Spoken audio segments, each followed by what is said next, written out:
Good morning, dear children. Today we are going to start the 13th chapter in EVS, A River's Tale. Tale here means a long story. So, this is a river's story. What a river goes through, how a river is formed, where all it goes, and what all happens to it. एक river कैसे start होती है, कहाँ कहाँ जाती है, and during its course रास्ते में उसके साथ क्या क्या होता है, एंड एंड कैसे होता है. This is all we are going to learn about in this chapter. So, as we all know, river is a source of water. We have studied about many more sources of water. River is also one very important source of water. We get water from river. Fresh water मिलता है हमको. So, firstly, we will discuss this thing. A river may be divided into 3 parts. River को हम 3 parts में divide करके पढ़ सकते हैं. The first part is called the upper course. Upper course means river कहाँ से start होती है. Generally, a river starts from a hill or a mountain area से start होती है. So, upper course is the first part of the river, the origin of the river. Then, यहाँ number 1 दिखाया हुआ है upper course. This is the upper course. Second part, this part is the middle course. बीच का जो course होता है, this second part जो दिखाया है, this is the middle course of a river. And third one, the last one is the lower course. We all know river starts from a mountain, from a hill, water body. वहाँ पर I am sorry, glaciers, ice के blocks होते हैं. And it ends up into a sea. And कहाँ होती है वो? Sea में जाकर मिलती है. तो we will study about all these things. The first is upper course, the origin of a river. Origin means उसका स्टार्टिंग पॉइंट, कहाँ से स्टार्ट होती है. It is called upper course. Generally river किस चीज़ से स्टार्ट होती है? It starts from a glacier. Glacier means a huge block of ice. इतना बड़ा आइस का block, may be like a mountain की तरह बड़ा हो सकता है, और इवन मोर और even less also. Okay, so a river originates from a glacier. At many places there are springs. Spring means ज़मीन में से पानी आ रहा होता है. Okay, very high speed water comes out, और वही धीरे धीरे करके वो रिवर बना देता है. जैसे कि ये फर्स्ट पिक्चर में दिख रहा है, इस तरह का भी कुछ हो सकता है. In the second picture also you can C water coming out from rocks और स्ट्रीम्स. इस तरह की छोटी छोटे बहुत सारे स्ट्रीम्स होती हैं, ये धाराएं होती हैं. ये सब जब मिलती हैं तो जब नीचे ग्राउंड तक आते हैं तो they all form a river. तो सोर्स ऑफ रिवर क्या क्या हो सकता है? It can be a glacier, a spring or a stream, right? Coming to the next one, origin हमने देख लिया. The middle course फिर river plains में flow करती है. जैसे जैसे उसको रास्ता मिलता जाता है, it twists and turns and it flows. Wherever river goes, जहाँ जहाँ जाती है, नदी के किनारे वाले जो एरियाज होते हैं, they are very fertile. वहाँ पर जनरली खेती की जाती है. Okay? And then at the end, बिल्कुल लास्ट में जाके रिवर समुद्र में मिल जाती है, सी में मिल जाती है. And that is called mouth of a river. ये देखिए, एक रिवर यहाँ से आ रही थी and it has met a sea here. वहाँ पर वो सी में मिल गई. तो this is the lower course of a river. The river joins the sea. So we have understood the 3 parts of a river. Upper course, origin, जो कि glacier, spring या स्ट्रीम से होता है. Middle course, wherever river flows, that is middle course. And lower course, नीचे आके वो कहाँ मिल जाती है? सी में. इट जॉइंस द सी, समुद्र. एंड दैट इज कॉल्ड, जो जॉइनिंग पॉइंट होता है, it is called mouth of a river. Okay, now अब this is one picture of a river starting from mountains, and then ये मिडिल कोर्स है इसका, and then in the end it has come to a sea. Now we are going to examine this picture. अब हम इस picture को बहुत ध्यान से देखेंगे, ठीक है, बहुत ध्यान से देखेंगे और फिर उसमें ऑब्जर्व करेंगे what all changes take place in it. ठीक है, जैसे जैसे वो नीचे आती है इसमें क्या क्या चेंजेस होते हैं, this is what we will observe. Starting में it started from a mountain, hills में से कहीं से स्ट्रीम, स्प्रिंग और ग्लेशियर से स्टार्ट हुई होगी, because you can see there is snow on hill tops, पर स्नो है तो अंदर भी ग्लेशियर वहाँ हो सकते हैं.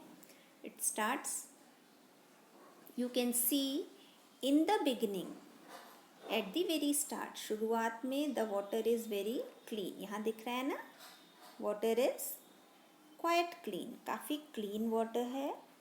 But as the river flows, धीरे धीरे जब वो नीचे आई, शुरू में तो इतना हाई स्पीड वाटर आता है कि वहाँ कोई रुक ही नहीं सकता. So there are no fish here, इस पार्ट में फिश नहीं है या एक ही दिख रही है, इसमें सिम्बॉलिक है बस, ठीक है ना. तो मे बी कि हो सकते हैं बट वेरी रेयर. फिर एज इट कम्स डाउन, धीरे धीरे आते आते उसकी जो स्पीड है वो स्लो डाउन होती है थोड़ी. तो you can see there are so many fish in this water, water is very clean, fish हैं इसमें. ये पूरे फॉरेस्ट एरिया से होता हुआ रिवर नीचे आ रहा है. आफ्टर कमिंग डाउन, अब ये प्लेन सरफेस में आ गया, क्योंकि यहाँ ट्रीज़ कम दिख रहे हैं, माउंटेन ख़त्म होते ही प्लेन, ऑलमोस्ट प्लेन्स की तरह एरिया स्टार्ट हो गया, जैसे हमारे देहरादून का है. तो it has come hair. Here you can see there are many animals also here, है ना. अब देखो आप धीरे धीरे फिश का नंबर कम हो रहा है. Why? Because there are some birds also in it, वो भी फिश को कंज्यूम कर सकती हैं. तो धीरे धीरे फिश का नंबर कम हो गया. नाउ ग्रेजुअली ये अभी रिवर का मिडिल कोर्स चल रहा है. अब ये मिडिल कोर्स में रेसिडेंशियल एरिया, यहाँ घर आ गए, लोग रहते हैं. अब see people are doing some work in water, पानी में लोग कुछ कुछ काम भी कर रहे हैं ना. क्या काम कर रहे हैं देखो, लोग, कोई कपड़े धो रहा है, some animals are also having a bath. Then बच्चे भी यहाँ पर स्विमिंग कर रहे हैं. I am sorry, okay, some children are also swimming, कोई अपने गाय को नहला रहा है. somebody is washing clothes also. So ये सारी एक्टिविटीज़ हो रही हैं. Now observe the change. जब पानी यहाँ से स्टार्ट हुआ था it was very clean, light blue colour, clean fresh water का कलर दिखा रहा है. But as it came down, जब यहाँ पर जैसे ही लोगों का आना जाना शुरू हुआ, वहाँ पर एनिमल्स के आते ही देखो थोड़ा थोड़ा पानी गंदा हो गया.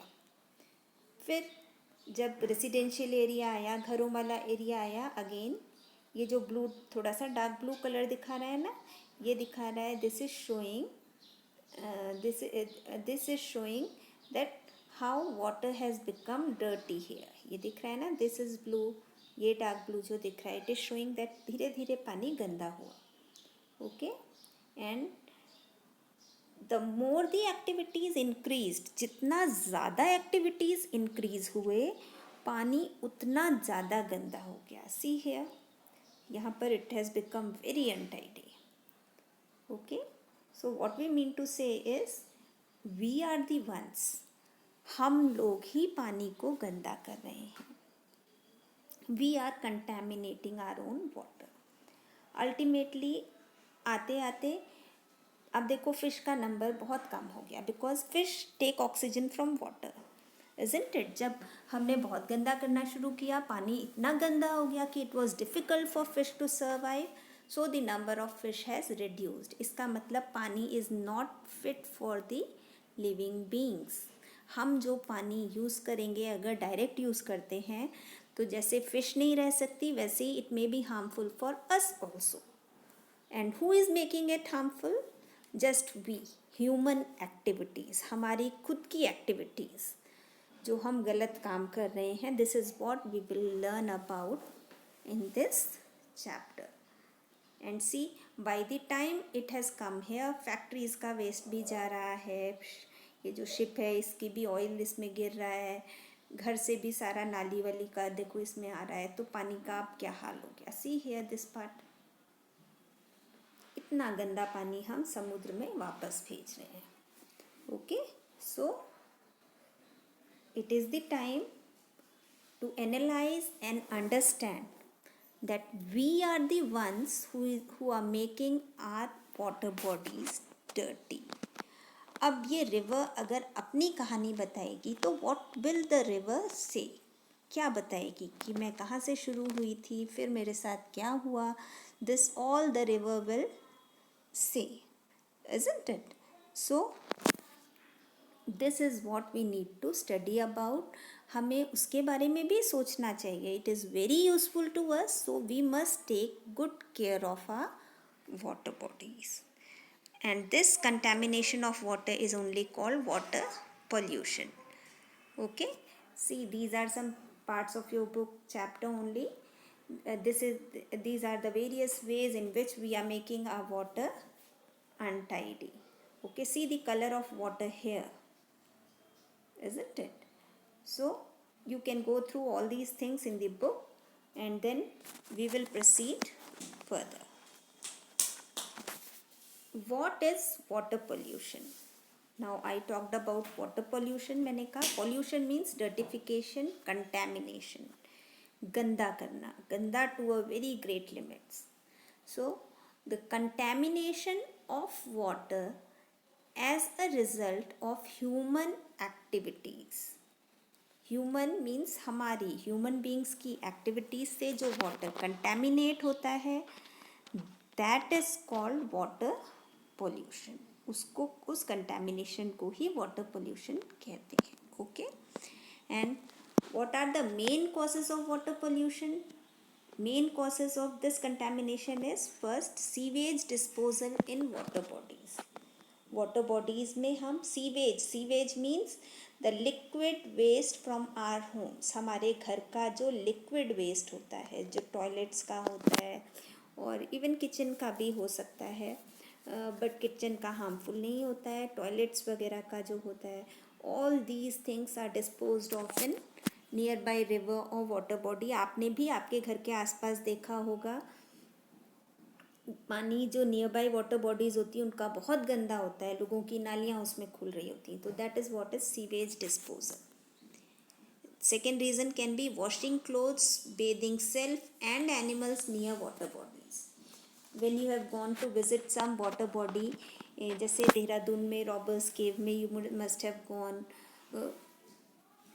सहस्त्रधारा आप गए होंगे या किसी भी वाटर पॉइंट पर गए होंगे, यू मस्ट हैव सीन लोग उसमें नहा रहे होते हैं आराम से, कुछ कपड़े भी धो रहे होते हैं बगल में बैठ के. Some people throw away whatever they eat, वो पेपर्स भी उसमें फेंक के, ऊपर से आपको दिखेगा कचड़ा वहाँ पर लटकता होता है. तो it is very untidy. All this is making the water dirty. Third reason can be disposal of industrial waste. जो इंडस्ट्रीज़ का भी जो वेस्ट केमिकल्स होते हैं वो पानी में ही छोड़ दिए जाते हैं. ऑयल स्पिल्स, जो शिप्स वगैरह जाती हैं पानी में, उनका जो वेस्ट ऑयल होता है वो भी उसमें डिस्पोज ऑफ हो जाता है. यू मस्ट बी नोइंग, जो पेट्रोलियम होता है वो पानी में से ही, जनरली उसके ज़्यादातर सोर्सेस पानी के अंदर होते हैं, तो वहाँ से भी वेस्ट बहुत सा रिलीज़ होता है. तो in various ways oil spills भी रिलीज़ होते हैं. स्पिल मीन्स किसी भी लिक्विड को फैलने को कहते हैं स्पिल. तो because of all this also पानी बहुत ज़्यादा गंदा हो जाता है. The fifth reason can be washing of agricultural waste. खेती करने में वी स्प्रे इंसेक्टिसाइड्स, पेस्टिसाइड्स हम अपने क्रॉप्स पर डालते हैं. उसके बाद बारिश होती है या इरिगेशन में वो क्रॉप्स में से निकल कर पानी में आ जाता है. Gradually that water goes down through one way और दी अदर. अल्टीमेटली वो चीज़ कहाँ पर जाती है? It reaches the water, so it makes the water dirty. Now you can yourself imagine ये सारी चीज़ें, sewage disposal, washing clothes, bathing self, industrial chemicals, oil spills, agricultural waste, ये सब, these are the things which are making water polluted. So we must try to work on all these lines. You can see them in the picture. Sewage disposal is shown. ये जो बड़े बड़े sewer lines हैं वो पानी में खुलते हैं. ये इंडस्ट्रियल वेस्ट आ रहा है. सी इतना झाग क्यों आ रहा है? Because there is a lot of chemical in it. Oil spills, पानी में ऑयल्स जब स्पिल हो जाते हैं, बहुत फैल जाते हैं, तो फिश जो होती है वो ऑयल ऊपर लेयर बना लेता है. फिश को अंदर ऑक्सीजन नहीं मिलता. तो सी so many fish have died and this is what is actually happening. Actually ये सब कुछ हो रहा है. Okay. Same way agricultural pollution का भी दिखाया गया है. So we must try to have exercise control over our own activities. हमें खुद अपनी एक्टिविटीज़ को कंट्रोल करना होगा. Okay. We must take proper action to control all our activities and save our water. So think it over and आपको अब से कहीं भी ऐसा कुछ दिखे तो you try to do whatever you can. हम अपनी तरफ से जितना कुछ कर सकते हैं वो करेंगे. हम गंदा नहीं करेंगे और अपने आसपास के लोगों को भी बोलने की कोशिश करेंगे. हो सकता है कि हमारे कहने से वो थोड़ा सा इम्प्रूवमेंट हो जाए. Okay. After this today you have to perform this activity. It is given on page 111 in your book. These are certain things: sugar, salt, lemon juice, हल्दी, soap, water. ये सब चीज़ें आपको you try to dissolve them in water turn by turn. एक glass में पानी लेना, बहुत सारा पानी लेना. एक ग्लास में बारी बारी करके इनको डिज़ोल्व करके आप चेक करना. डिज़ोल्व मतलब घोलने की कोशिश करना. जैसे सबसे पहले शुगर आप लोगे. ओके. सपोज आपने शुगर लिया, उसको मिक्स किया, डिज़ोल्व इन वाटर, मिक्स हो गया तो you will put a tick. Did not dissolve, dissolve नहीं हुआ, ऐसा तो नहीं है, डिज़ोल्व हो गया था, है ना. तो यहाँ डाउन कर देंगे. Colour of water changes. Sugar add करने पर कलर चेंज हुआ? No, colour did not change. So colour does not change. जो भी राइट है उसको राइट करना है, जो एप्लीकेबल नहीं है उसको रॉन्ग कर सकते हैं या डैश कर सकते हैं. सेम वे अब सपोज हल्दी पर आते हैं. हल्दी डिज़ोल्व इन वाटर, हल्दी पानी में डिज़ोल्व हो गई. यस, पार्शियली डिज़ोल्व होती है हल्दी, थोड़ी थोड़ी सी हमेशा सस्पेंडेड रहती है. कलर ऑफ वाटर चेंज हुआ, हल्दी जब ऐड हुई तो कलर चेंज हुआ या येलो हो गया उसका. Okay. So these are the things that you have to do for everything. And ये ऑब्जर्वेशन टेबल बहुत अच्छे से बनाकर you will submit your work to me. Okay. So this is your activity for today and it is a subject enrichment activity. All of you will do it. Thank you children and keep learning.